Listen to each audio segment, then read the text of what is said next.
हरे कृष्णा दोस्तों, आइए मकर संक्रांति पर धर्मराज की कहानी सुनना शुरू करते हैं।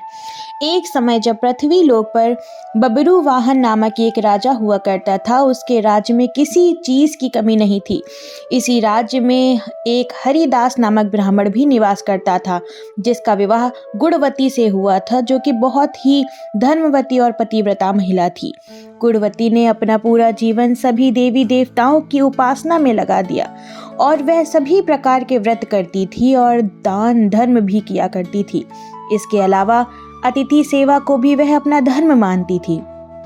ऐसे ही ईश्वर की उपासना करते हुए वह वृद्ध हो गई। जब उसकी मृत्यु हुई तो धर्मराज के दूत उसे अपने साथ धर्मराजपुर ले गए। यमलोक में एक सुंदर सिंहासन पर यम धर्मराज विराजमान थे और उसके पास ही चित्रगुप्त भी बैठे हुए थे।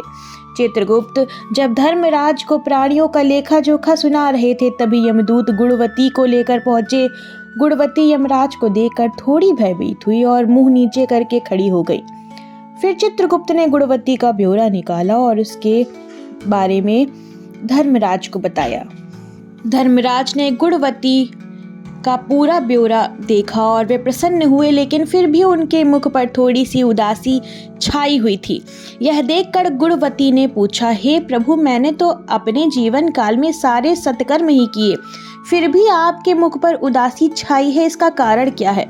प्रभु, आप मुझसे क्या भूल हुई है, बताइए।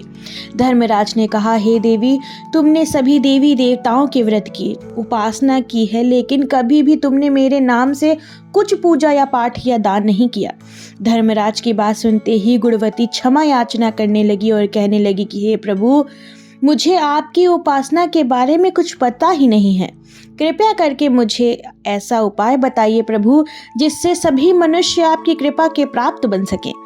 मैं आपके मुख से आपकी भक्ति का मार्ग सुनना चाहती हूँ और मेरी कामना है कि मृत्यु लोक पर वापस जाकर मैं आपकी भक्ति करूं और सभी लोगों को इस बारे में बताऊं। धर्मराज ने बताया, जिस दिन सूर्य देव उत्तरायण में प्रवेश करते हैं, यानी मकर संक्रांति के दिन मेरी पूजा शुरू करनी चाहिए और उस दिन से लेकर पूरे 1 साल तक मेरी पूजा करते हुए ये कथा सुननी चाहिए।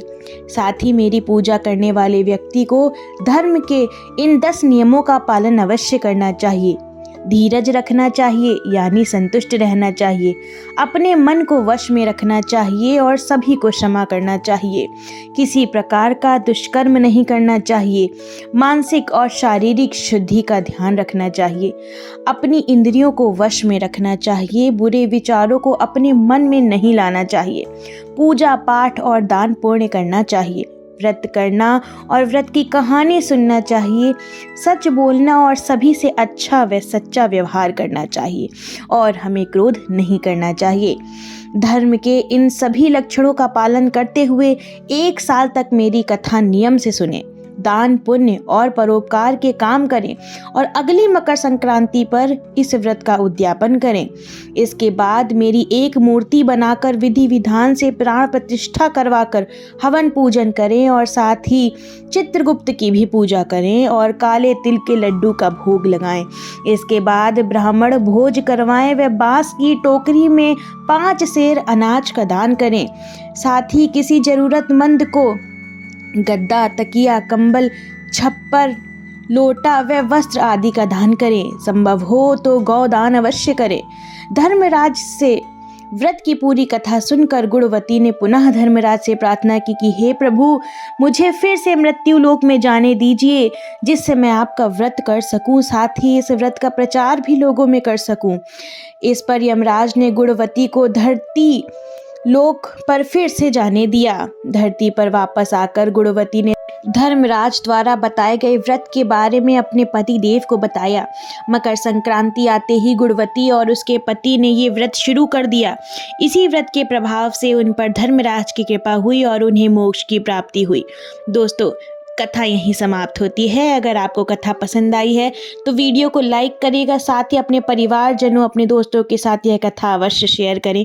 कमेंट में लिखें राधे राधे। हरे कृष्णा दोस्तों।